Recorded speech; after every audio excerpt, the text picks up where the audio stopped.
భారత communist party CPI ప్రకాశం జిల్లా 17వ మహాసభలో జూన్ 21, 22, 23 తేదీలలో దర్శి నగరంలో జరుగుతున్నట్లు జిల్లా కార్యదర్శి ఎంఎల్ నారాయణ తెలిపారు. శనివారం స్థానిక దర్శి చెంచయ్య భవన్లో ఏర్పాటు చేసిన విలేకరుల సమావేశంలో ఆయన మాట్లాడుతూ ప్రకాశం జిల్లా 17వ మహాసభలకు దర్శి నగరం వేదిక కానుందని, మహాసభలలో ప్రకాశం జిల్లా అభివృద్ధికి సంబంధించినటువంటి అనేక అభివృద్ధి కార్యక్రమాల గురించి చర్చ జరుగుతుందని, ముఖ్యంగా పశ్చిమ ప్రకాశం జీవనాడి పూల సుబ్బయ్య వెలిగొండ ప్రాజెక్టు పూర్తి చేసే పశ్చిమ ప్రాంత ప్రజలకు త్రాగునీరు అందించాలన్నారు. 2006లో శంకుస్థాపన చేసిన చంద్రబాబు నాయుడు మరల అధికారంలోకి వచ్చిన కూటమి ప్రభుత్వం ప్రాజెక్టుకు కావలసిన నిధులు 4,000 కోట్ల రూపాయలను కేటాయించి మొదటి 10 పూర్తి చేసి పశ్చిమ ప్రాంత ప్రజలకు, ప్రజలను ఆదుకోవాలని ఆయన కోరారు. కూటమి ప్రభుత్వం ఇచ్చినటువంటి హామీలను అమలు చేయాలని, సూపర్ 6 పథకాలన్నింటినీ కూటమి ప్రభుత్వం ప్రజలకు ఇచ్చిన మాట నిలబెట్టుకోవాలన్నారు.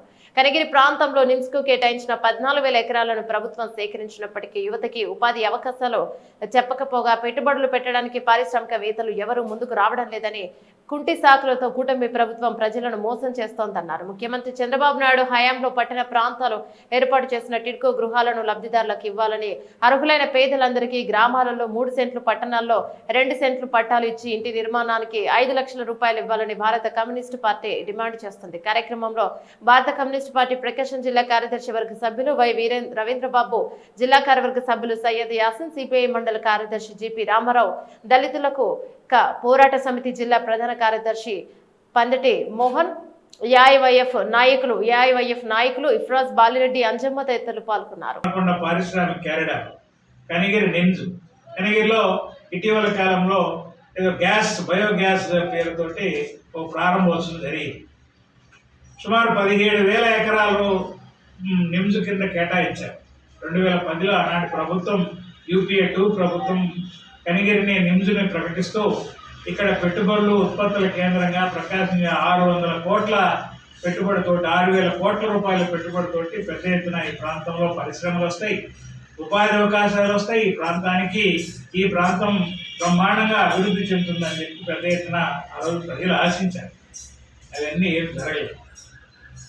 ఈరోజు మళ్ళీ దొనకొండ పారిశ్రామిక కారిడార్కి సంబంధించి గత ప్రభుత్వంలో 2014 నుంచి 19 వరకు చంద్రబాబు నాయుడు గారు ఆయన 53,000 ఎకరాలని సేకరించి మొత్తం దొనకొండ పారిశ్రామిక కారిడార్ని చైనా పర్యటన, రష్యా పర్యటన చేసి పవర్ పాయింట్ ప్రజెంటేషన్ ఇచ్చి పరిశ్రమలు వస్తున్నాయి అని చెప్పారు. ఇప్పుడు ప్రకాశం జిల్లా ఊసే లేని పరిస్థితి ఈరోజు ఈ ప్రభుత్వం దగ్గర కనిపిస్తాం. చంద్రబాబు నాయుడు గారి మాటల్లో 2 కనపడుతున్నాయి. ఒకటి రాజధాని, రెండవది పోలవరం ప్రాజెక్టు. రాజధాని నిర్మాణానికి నిన్న ప్రధానమంత్రి గారు శంకుస్థాపన చేశారు. గత 10 సంవత్సరాల క్రితం 2014లో శంకుస్థాపన చేశాడు ప్రధానమంత్రి గారు. శంకుస్థాపన చేసిన సందర్భంలో చెంబుడు నీళ్లు, పిడికిడి మట్టి ఇచ్చిపోయాడు. ఏ రాత్రం నిధులు ఇవ్వలేదు. ఇప్పుడు కూడా ఏం నిధులు ఇస్తున్నాడంటే ఏం నిధులు ఇవ్వలేదు. నేను అప్పు ఇప్పిస్తాను, అప్పు తీర్చుకోండి అని చెప్తున్నాడు. నిధులు ఇచ్చాడా? ఏమాత్రం ఇవ్వలేదు. ఇప్పుడు ఈ రాజధాని నిర్మాణానికి ఇప్పటికి 35,000 కోట్ల రూపాయలు అప్పు తెచ్చామని చంద్రబాబు నాయుడు గారు చెప్తున్నారు. ఇంకొక 30,000 కోట్లు అప్పు తీసుకొని సుమారు 65,000 కోట్లు ఖర్చు పెట్టి రాజధాని నిర్మాణం చేస్తామని పెద్ద ఎత్తున ప్రకటన చేస్తున్నాడు చంద్రబాబు నాయుడు గారు. ఇప్పటికి పోలవరానికి నిధులు లేవు. పోలవరం అయిపోతుంది, ఎప్పుడు అయిపోతుందో తెలియదు. అది ప్రశ్నార్థకమైన పరిస్థితి. బట్ పోలవరం అమరావతి అని పేరుతోటి అక్కడే ఈ ప్రభుత్వం అంతా ఆగిపోతుంది తప్ప మొత్తం అన్ని జిల్లాల యొక్క సమగ్ర అభివృద్ధిని చంద్రబాబు నాయుడు గారు పట్టించుకోవడం లేదనే దానికి వెలుగొండకి నిధులు ఇవ్వడం ఉదాహరణ తప్ప వేరేది కాదని చెప్పి ఈ సందర్భంగా మేము విజ్ఞప్తి చేస్తున్నాం.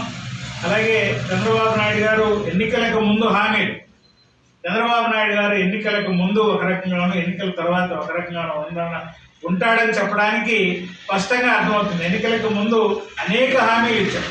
సూపర్ 6 పథకాలు అన్నాడు. ఇప్పుడు సూపర్ 6లో 3,000, 4,000 పెన్షన్ చేశారు తప్ప ఏదీ నడవట్లేదు.